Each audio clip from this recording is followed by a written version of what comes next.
Hi, this is Dr. Rashida from Al-Shafi Clinic. இன்னைக்கு நம்ம dandruff பற்றி நீங்கள் தெரிஞ்சுக்க வேண்டிய ஒரு 4 இம்பார்ட்டன்ட் பாயிண்ட்ஸ் நான் இன்றைக்கி சொல்கிறேன்.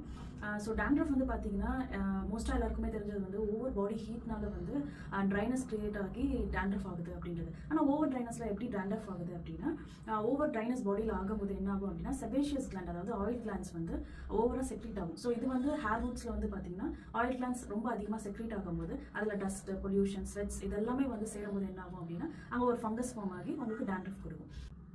ரெண்டாவது ரீசன் பார்த்தீங்கன்னா ஓவர் ஆயிலிங். நிறைய பேர் பார்த்தீங்க அப்படின்னா குளிர்ச்சியாக இருக்கணும் அப்படின்றதுக்காக நைட்டு ஃபுல்லாக ஆயில் யூஸ் பண்ணுவாங்க. அதாவது ஆயில் அப்ளை பண்ணிட்டு தூங்குறதுனால வந்து பார்த்தீங்கன்னா தலகாணி உரை வந்து நம்ம கரெக்டாக வந்து மாற்றுறது கிடையாது. ஃபோன் வந்து பேசுகிறோம். ஸோ அதுவும் வந்து பார்த்தீங்கன்னா டேண்ட்ரஃப் வந்து ஸ்ப்ரெட் ஆகுறதுக்கு நிறைய ரீசன்ஸ். ஏன்னா நிறைய பேருக்கு வந்து பார்த்தீங்கன்னா டேண்ட்ரஃப் இருந்தாலே வந்து பார்த்தீங்கன்னா முகம் ஃபுல்லாக வந்து பொறி ஆகுறது, பிளாக் ஹெட்ஸ் வருது, ஆக்னி வருது. ஸோ இது எல்லாமே வந்து பார்த்தீங்கன்னா டேண்ட்ரஃப் வந்து ஓவர் ஆயில் ப்ரொடக்ஷன்னால டேண்ட்ரஃப் அதிகமாகி ஸ்ப்ரெட் ஆகுறதுக்கான ஒரு ரீசன் வந்து பார்த்தீங்கன்னா இந்த மாதிரி பில்லோ கவர். தேர்ட் பாயிண்ட் பார்த்தீங்கன்னா ஓவர் ஷாம்பூவிங். ஸோ ஓவர் ஷாம்பூவிங்கும் வந்து டேண்ட்ரஃப் காஸ் பண்ணுன்றது நிறைய பேருக்கு தெரியறது கிடையாது.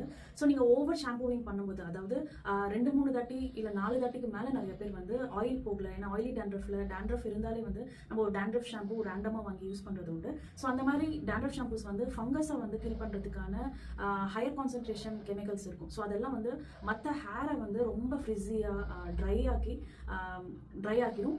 ஸ்கேல்ப் பிஹெச்சும் வந்து நிறைய வந்து மாற்றுறதுக்கான நிறைய சான்சஸ் இருக்குது. ஸோ அப்படி இருக்கும்போது நம்ம இந்த டேண்ட்ரஃப் ஷாம்பூ வந்து 3 to 4 times நம்ம ஓவர் யூஸ் பண்ணும்போது அதுவுமே ட்ரைனஸ் காஸ் பண்ணி ஆயில் கிளாண்ட்ஸை ரொம்ப அதிகம். பாயிண்ட் பார்த்தீங்கன்னா அன்ஹைஜீனிக் கண்டிஷன். இப்போ நிறைய ஹாஸ்டல்ஸில் ஸ்டே பண்ணியிருக்கோங்க, இல்லை நிறைய பேர் பார்த்தீங்கன்னா லேசினஸ் காரணமாக வந்து டேண்ட்ரஃப் இருந்தும் நம்ம வந்து ப்ராப்பராக மெயின்டைன் பண்ணல அப்படின்னா அங்கே வந்து என்ன ஆகும் அப்படின்னா செபோரிக் டெர்மடைட்டிஸ் இல்லை செபோரிக் டேண்ட்ரஃப்னு ஒரு கண்டிஷன் இருக்குது. ஸோ இந்த கண்டிஷன் வந்து ஆயிலி ஸ்கேல்பை இன்னும் ரொம்ப ஆயிலி ஆகுறது. ஸோ இந்த மாதிரி கண்டிஷன் என்ன ஆகும் அப்படின்னு பார்த்தீங்கன்னா தலையில் வந்து புண்ணு மாதிரியான விஷயங்கள் வரும். அது நிறைய பேருக்கு வந்து இருக்கும். அதாவது சீப்பு கூட போட முடியாது. சீப்பு போட்டால் வந்து அவ்வளோ தலை வந்து அந்த புண்ணில் அடிபடுறதுனால வந்து ரொம்ப வலி ஏற்படும். ஸோ இந்த மாதிரி கண்டிஷன் கூட இருக்கும். ஸோ இது வந்து எதனால் வந்துச்சு அப்படின்னு தெரியாமல் நிறைய பேர் இருப்பாங்க. ஸோ இதுவும் வந்து டேண்ட்ரஃப்கான ஒரு மெயின் ரீசன். ஸோ இந்த மாதிரி டேண்ட்ரஃப் வந்து oily dandruff, dry type of டேண்ட்ரஃப்லையும் வந்து பார்த்தீங்கன்னா பேக் ஆக்னி, ஃப்ரண்ட் ஆக்னி, அதாவது முதுகில் வந்து சின்னதாக வந்து ஸ்பாட்ஸ், பிளாக் ஸ்பாட்ஸ் மாதிரி ஆக்னி வருது, அதில் பஸ் இருக்கிறது. ஸோ இந்த மாதிரி கண்டிஷன் எல்லாமே வந்து.